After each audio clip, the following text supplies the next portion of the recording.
Hello ladies and gentlemen, welcome back to the Amber Mine, and today I shall be going over an update of the park of our custom San Diego. And let's begin with the first thing. Our main strip here is being redone once again with planters, lights, bins and benches. Overall I think this is a great change for the park. Makes it feel more alive, more realistic, somewhere you'd like to go. As you walk down this main path, you'll see that the fountain has been overhauled completely. It has been changed into Isla Nublar, specifically the Isla Nublar brochure. So as you can see, we've got this fence here that goes right through the whole park, alright, to show the fences, the perimeter of the island. Then the yellow terracotta, that is the actual tour path of the Jurassic Park Ford Explorers on here. And then the stone, of course, is the mountains, and then the little white building there made of limestone is the visitor centre. Over here with the black stone, my idea was Mount Cybor. So I used black stone for that, and there is a campfire hidden underneath so we can get the smoke for a more realistic effect. Because we spared no expense here at Jurassic Park. As you'll see as well, the visitor centre unfortunately is missing some of its roofs. Because when we ported to a new version, none of the roofs appeared. So everything you see here has been redone again. Not fun, I can tell you that for sure. And as you can see over here with the red wool and the lime green wool, this is going to be our brand new main street of sorts, with different shops all about.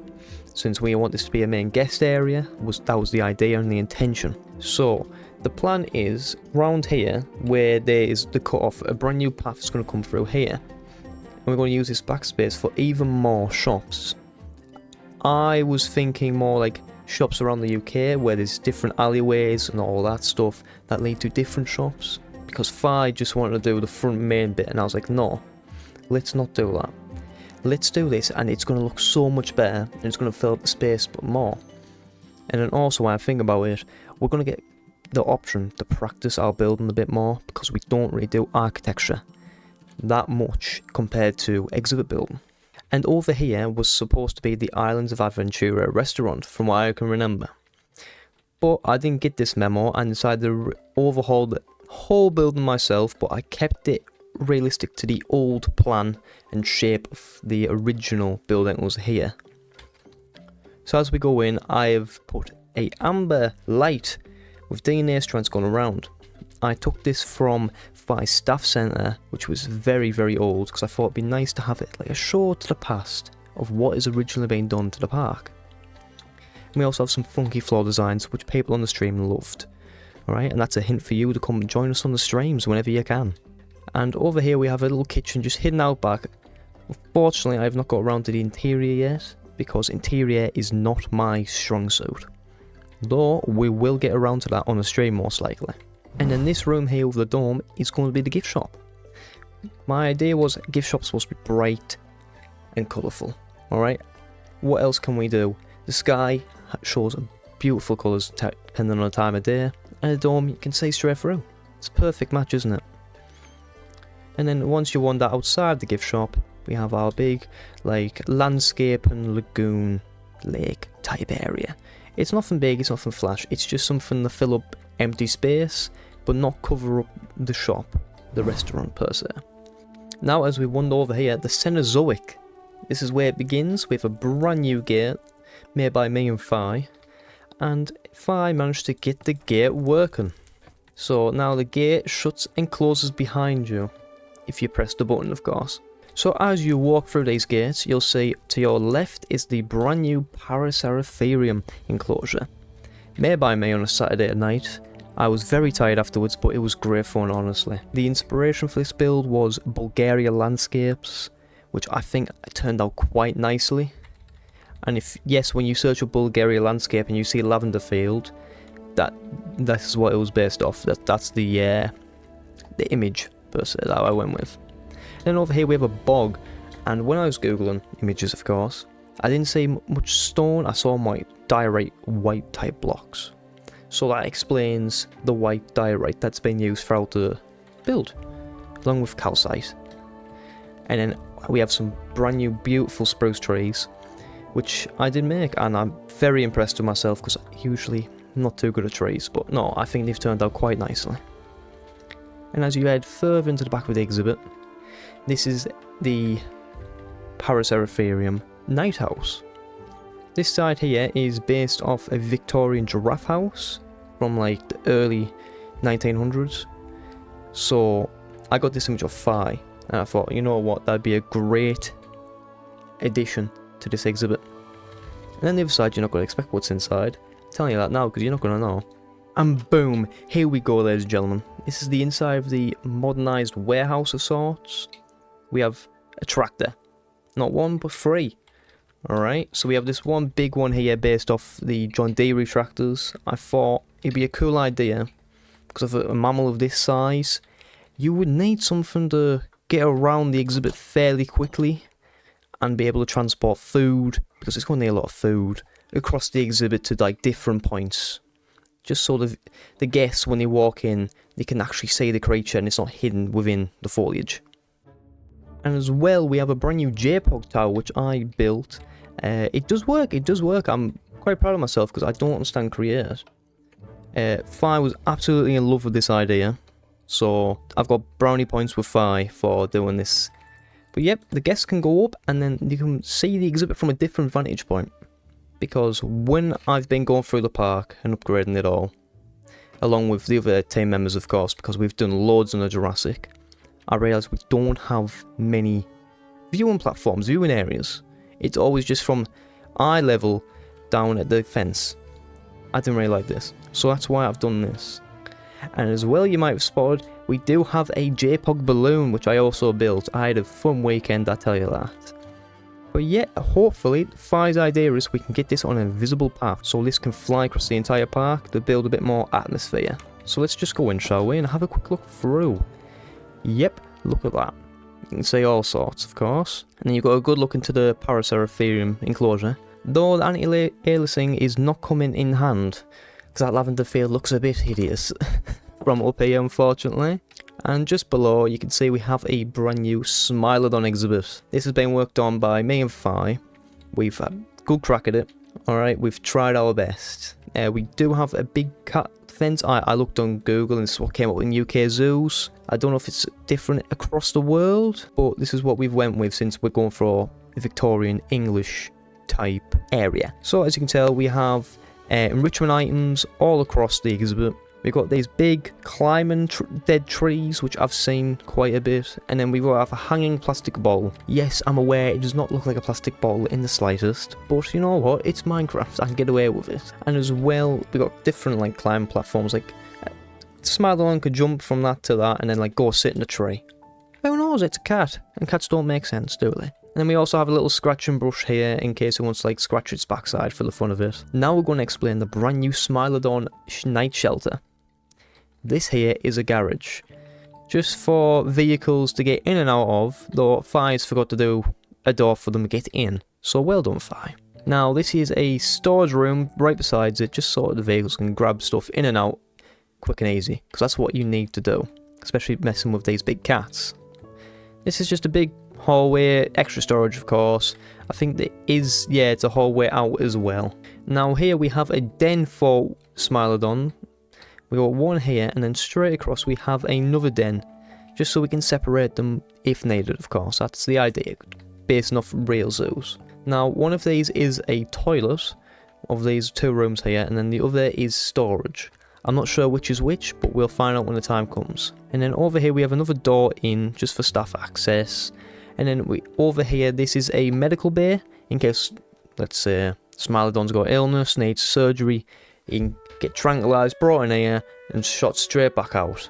Simple as that, so we don't have to move Smilodons. Now I'm starting to realise I sound like an actual zookeeper to some degree. Like, this is real. This is not real, it's Minecraft. Well, this is also a kitchen in here, just a little staff room for the keepers, of course. And right beside the Smilodon is the cave lion. I have put the fence in, but the rest of this exhibit is up to Phi. So, if you want to keep up with what he does, watch the live streams. He lets everyone know just a few days beforehand in the community tab or on our Discord, which you can go join by the way. And then come join us. We have good crack and we try to interact with people many people as we can. And also for Patreon supporters, once in a while they get the opportunity to come join us on the world. Now, ladies and gentlemen, welcome to the Jurassic. This exhibit here is the Allosaurus. I built this a few months ago. I think I'm going to go through and redo and touch up some bits. So as you can tell, the trees could definitely be a lot better compared to what I'm able to do now. And the bushes have just been very lazily done with a world edit brush, which I think is quite lazy myself and I could have done better. But of course, I was doing this at 2 in the morning, as usual. And then the exhibit to the right of this is a Ceratosaurus made by our lovely Benny T. I do quite like this exhibit. It's quite scenic and it's not too full of itself. There's not like too much going on. So I think that's perfect for the Ceratosaurus, in theory. Though the water does need to be fixed, but I'll get around to fixing that for him since Benny doesn't come on too often because he is always on Jurassic Evolution. And then this here is the Stegosaurus exhibit. Very cool, very nice. We made this with a Patreon supporter, Wedge, me, Bob, and then I think there was someone else at the time, but I can't remember who exactly. I think it might have been Phi. And then as well, we can go inside of this Stegosaurus enclosure dome because there's another viewing area. So you can look through the mountainside and go, oh my god, look at that. That's a beautiful Stegosaurus from the Lost World. But you never know, it might have been a Triceratops with a Stego body. You never know. Just for the fun of it, really. And then over here we have 3 exhibits right across from each other. So this one is a Rechiseled. We made this with Wedge as well, but it ended up looking a bit dreadful, so I redid it with the same concept in mind. And I also added a sand pit, because at the time I was thinking about hamsters, and I thought, hamster care, what did they do for that? They give them little sand pits, like to clean themselves, and I think it's brilliant, a brilliant thing to do, honestly. So that was the idea for that. And then to the right of it, this is Dryosaurus from what I remember. Very nice exhibit. I think, once again, trees could be worked on a bit better, but it's a few months old. What can you expect?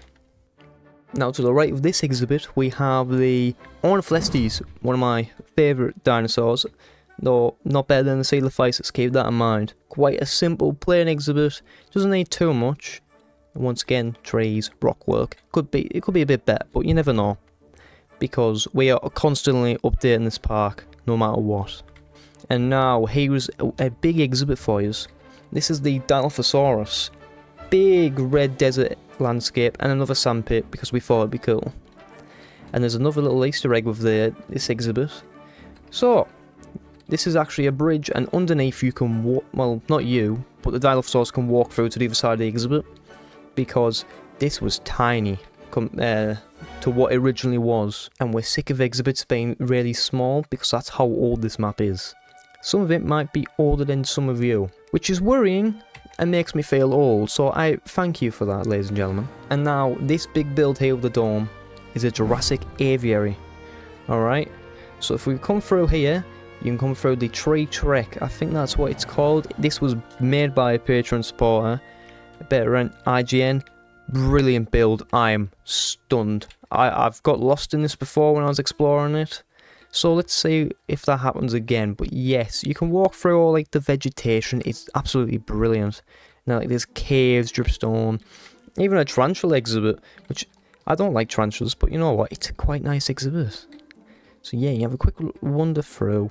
Oh, I'm stuck in the wall. See, like a proper mountain climber there, getting stuck in caves and mountains. It's quite nice though.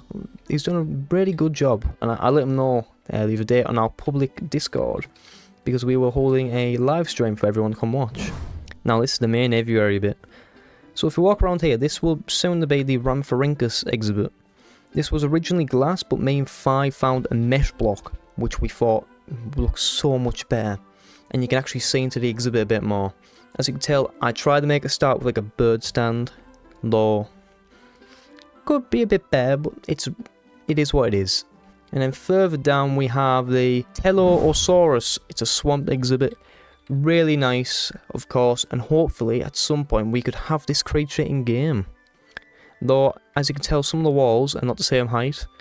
This is because I realised creatures can jump and unfortunately could escape.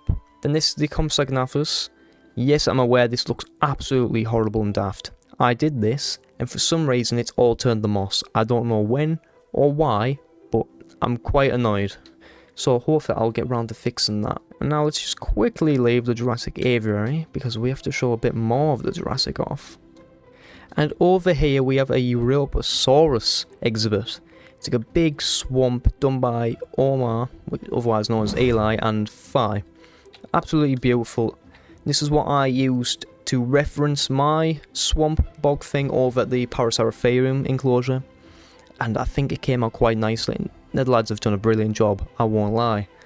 So, yeah, this is it. Hopefully we can have this in game at some point as well. Over here is an emergency bunker I need to finish, but I'm going to put that on hold. Now this is what was done recently on the last 2 live streams.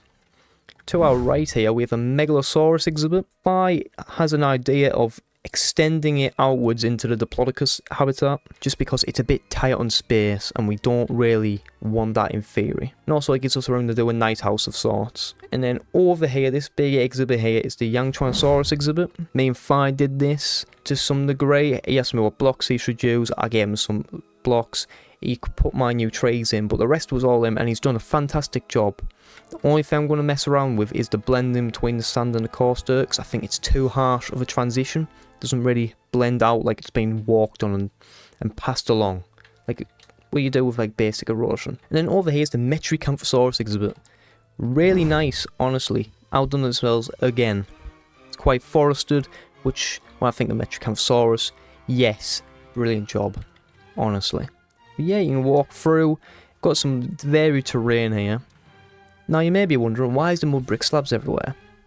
When I was updating the fence, I accidentally did it above packed mud. What's underneath here? Packed mud. The joys of world at it. Though I will get around to fixing this at some point, but then again, I do think it adds a bit of detail. A bit like uneven terrain, like it's been kicked up by a Metricanthosaurus. For who knows? Nesting for all we know, because this is Jurassic Park and anything can happen. Now over this side here we have the Calorosaurus. This is an exhibit I did the other day, and apparently it comes from Oxford in like a clay cliff type area. So I just looked outside my window, even though I'm all the way up north, said, you know what, I'm going to base something off that, and then just mix clay into it, and I think it's turned out quite nicely. Of course, got new trees once again, and then we have like a dead fallen over tree here because like it'd hop on it, and then we have a little door down here because the Phi's plan is that all of this gap under here will be used as night houses for all the dinosaurs in this like little area. Clearly not this part, because this is more for a Tylosaurus, if you get what I mean, but that's when the time comes around to it, not currently though. And now here we are at the brand new amphitheatre section. This is the brand new amphitheatre made by our lovely, amazing team member Bob, or as I like to call him, Bobbers. He's redone this, and my god, it's came out so much better than what we originally did. Though this side here, I'm not too fond of, but it's supposed to be a rocky type thing, and I don't know how I would do that any better. So we're just going to leave it as it is currently. So yes, this is the brand new amphitheatre, and if you come to here, this will be the brand new Pachycephalosaurus holding pens. So this will be like their night houses, of course. So that is Phi's plan for this, and we've done a brand new path, and I forgot a bit, but that's besides the point. So yes, and as you can tell, the river cruise has been moved. That's because we're going to put it somewhere over here, I think, off the side, because we want it to connect up with the river, because that would make the more sense, of course. I think me and Phi are planning to redo this at some point. I don't know when though, unfortunately. And now if we come all the way through here, past the Struthiomimus exhibit, which I'm ashamed of, we have a brand new Carnotaurus exhibit. Alright, I think this came out brilliantly. No bias towards myself, but I really experimented with this build, and I think it did come out quite nicely. I built a dam for it. I thought, why not? It'll be a bit fancy. Bob couldn't comprehend that, but you know what, Bob can comprehend things how he wants to. Now, the idea for this little bridge here with the grate was that the river on the other side would flow through, so it would work differently. Though, I didn't realise at the time, the river's not the same height. So how that would work is beyond me, though John Hammond is a very rich man who can afford some very smart people. So we don't have to worry about that. And now, for the shelter, there's 4 different yards, 1, 2, 3, 4. Vehicles would come through here, and then like the actual night house would be here, be very plain inside, because who knows, they might camouflage, and you don't want to camouflage and bloody Carnotaurus running about, do you? And then we have a catwalk up here that's just out of biting reach. Just safety. We're not too fond of safety over here. And then this would be a control room. As you can tell, I didn't finish this because, once again, interiors, not my strong suit. And for over here, this is the brand new giant theropod area, per se. So this was originally Troodon. No, this was originally Irritator, I apologise. This was Troodon. These two are getting moved somewhere else because Giga's going here. And the best part about this, the Giganotosaurus, Tyrannosaurus, and Spinosaurus are all going to share the same night house. Only thing separating them is the walls.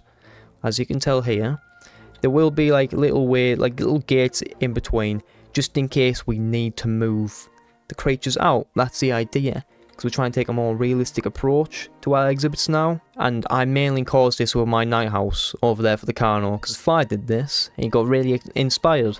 So that's the plan. Now, ladies and gentlemen, unfortunately that brings you to the end of today's video. I hope you've enjoyed. You can subscribe to stick around for more updates of our map, or even join the Patreon and have a chance of playing on the map with us at the time. But I hope you've enjoyed the rest of your day. But unfortunately, Jurassic Park is closed. Bye bye. Remember, if you liked our content, make sure to like, comment, and subscribe. And don't forget to ring that bell to be notified of any of our future uploads. This has been Thy. I'll see you all next time down in the Amber Mine.